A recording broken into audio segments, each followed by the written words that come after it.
Show on 97.5 The Fanatic. Oh, Lord. Thank you, basketball God. Thank you. Thank you. Thank you. Judas, play the freaking song!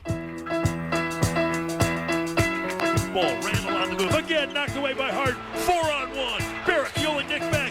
Down to Embiid. And a slam. James Hart sets up Joel Embiid. Hart, the defender. 2 picks and a dunk by Embiid. And the crowd here in New York loves him because the Sixers have a lot of fans here. Everybody for Philadelphia.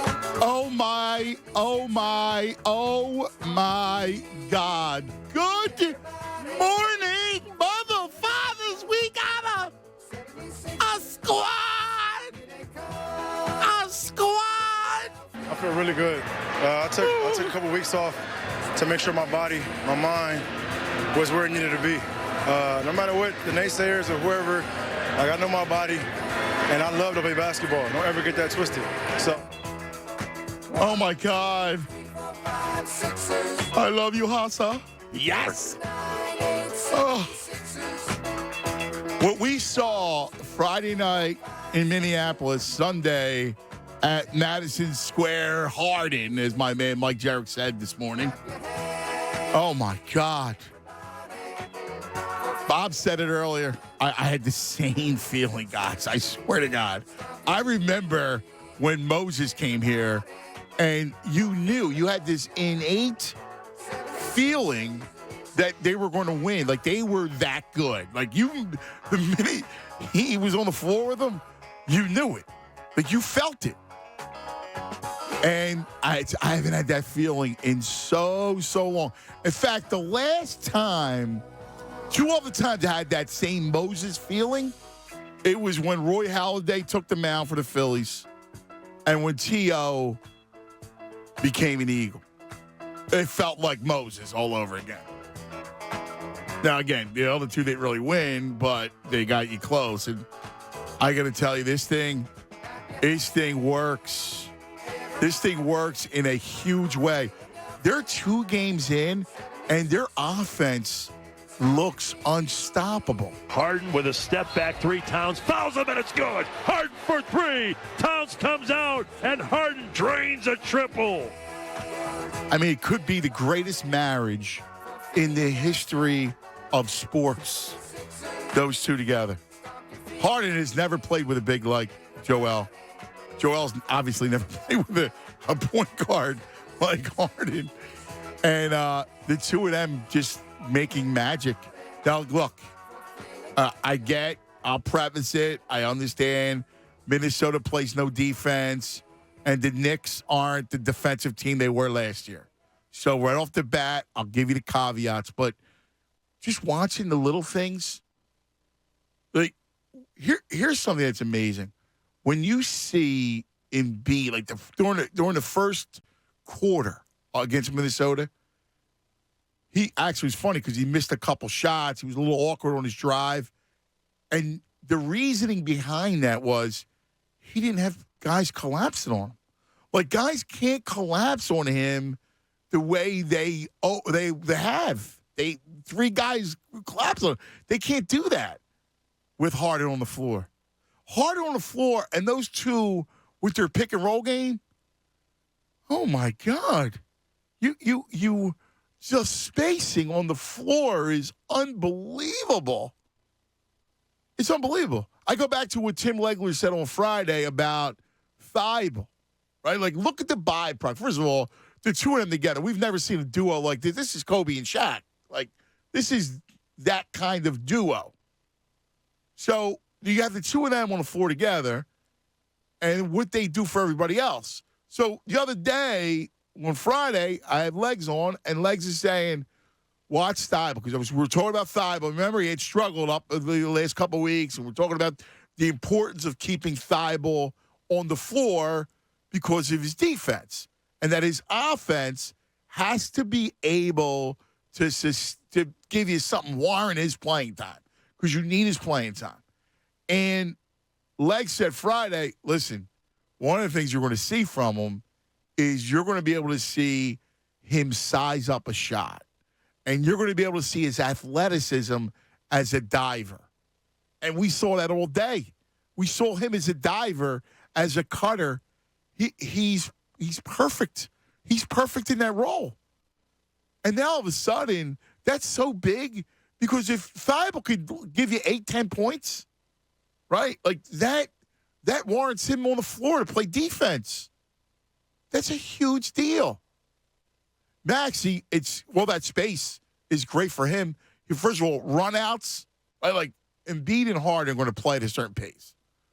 There's times when, Maxey can just go, right? Like the beauty of what Maxey gives you and why Maxey has had a way easier time adjusting than, say, Tobias is because he can just go, right? He's the beneficiary of their pace because he'll be the guy to push, and that little teardrop is all day long, right? And he's the guy, because there's so much space, he can take it to the rim, right? Like he can move. He's going to have open shots, and he can also have space to move. It's beautiful. Now, again, I know that Tobias got a lot of heat over the weekend and all because he struggled. But listen, go easy on that, please. And here's why.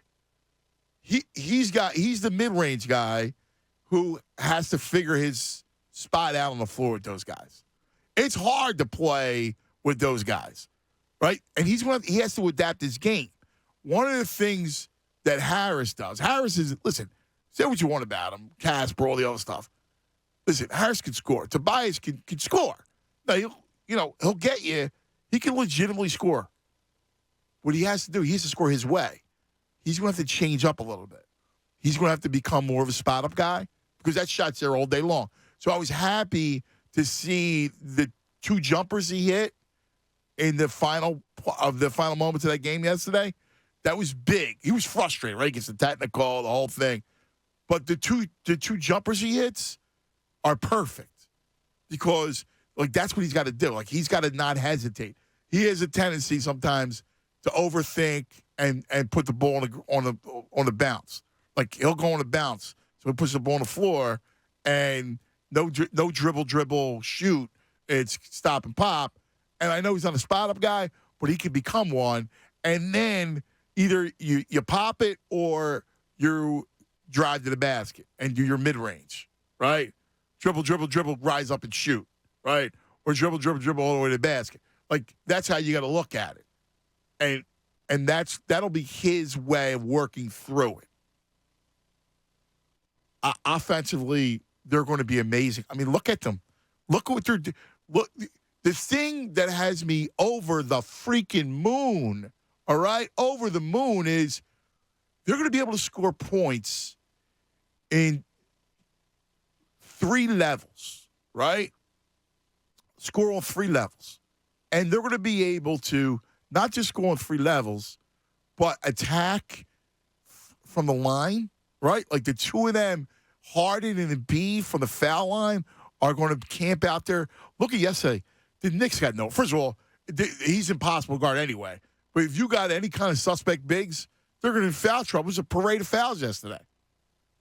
They couldn't even handle it. They had to put Julius Randle sometimes at the 5 because they have no one to guard him, to guard the beast. Obi Toppin's not going to. He's not going to be able to guard, and they were down to him. He's that ridiculously dominant.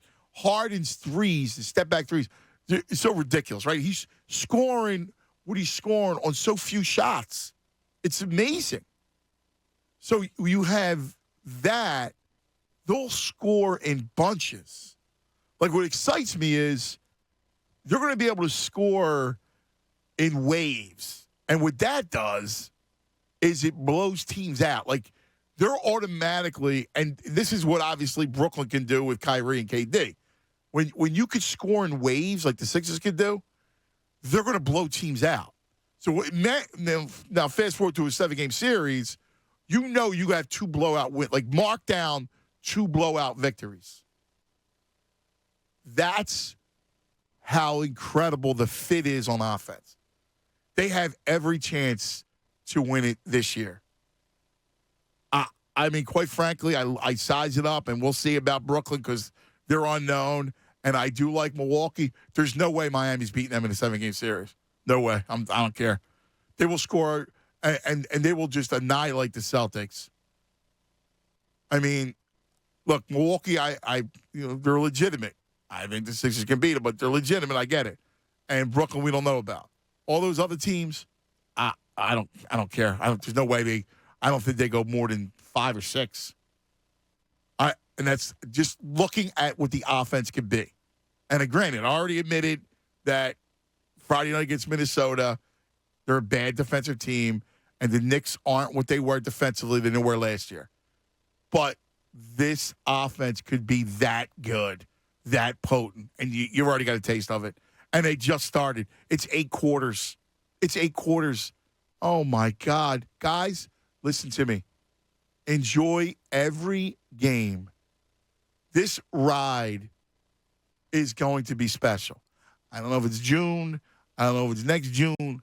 There's going to be a June we're going to celebrate. This whole thing is that special. Gargano Show on 97.5 The Fanatic.